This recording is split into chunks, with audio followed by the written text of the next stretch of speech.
All right, I just finished reading Larry McMurtry's Dead Man's Walk. This is a prequel novel to the Pulitzer Prize winning novel Lonesome Dove. Now, after Larry McMurtry wrote Lonesome Dove, won the Pulitzer Prize, he wrote a sequel book which was called Streets of Laredo. So this was a prequel. This is the third book that he wrote, but it actually takes place before Lonesome Dove. So he wrote two prequel novels, Dead Man's Walk and Comanche Moon. So this is the first sequentially, if you're reading them in a timeline, this would be the first book in chronology, but it's actually the third book written. I'm not a fan of prequels, and I really didn't care for this. We have a young Augustus McCrae and Woodrow Call in this novel, who have just enlisted with the Texas Rangers to go on a expedition under this guy named Caleb Cobb. It's a real nasty piece of work. They're going to go to Santa Fe and annex it for the Republic of Texas. And along the way, they are stalked and harassed by this guy named Buffalo Hump. He's a Comanche war chief, and he's accompanied by some really nasty characters. One of them's named Kickin' Wolf, and then they've got this Apache named Gomez, who's also, causing them trouble. They have run-ins with the Mexican army.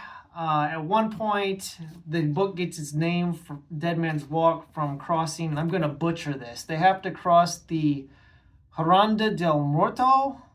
It's a desert. And that's where it gets this from. But that's really a small part of the book. Crossing that desert is probably, maybe 20% of the novel on a whole. The things I'll say about this book is it's padded, in my opinion. This feels like a 250-page book to me, stretched out to 477 pages. It becomes really repetitive. It's a very action-driven book, unlike Lonesome Dove, which was more character-driven. This doesn't feel like the character's arc at all. Gus and Woodrow don't seem to change or learn anything during the entirety of the novel. They're pretty static. They start out basically right where they're at the beginning as these young, I don't even think they're 20. Maybe they're 20. I don't know. But they just don't grow. Most of the rest of the cast is very uninteresting. I'm gonna forget everybody in it. By the like a week from now, I won't remember anyone.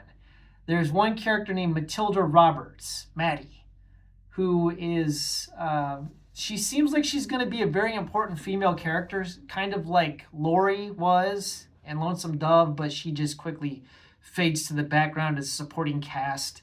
I thought maybe she was going to be really tough, like a Howard Hawksian type female who would be wielding a rifle and, firing guns and stuff. And she's just there. So that was disappointing. I can't recommend this book. Overall, I think the book is very mediocre at best.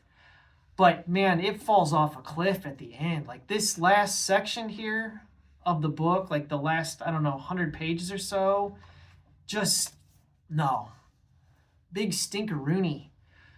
And this is probably going to be it for me for the Lonesome Dove series. I love Lonesome Dove. I consider Lonesome Dove one of my top 5 favorite novels of all time.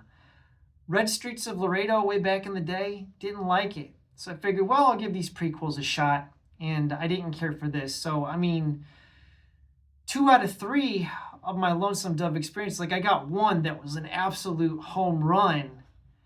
Lonesome Dove is worthy of the Pulitzer Prize. It's great. But Larry McMurtry's sequel and this prequel, I don't care for. If you're going to pick this up, don't order it new. Please get it through a used bookstore. Get your library to get it for you. I was lucky enough to pick it up at a Goodwill for $2, and I'm glad because I'm not really out anything. I'll never read this again. I don't think it was any good.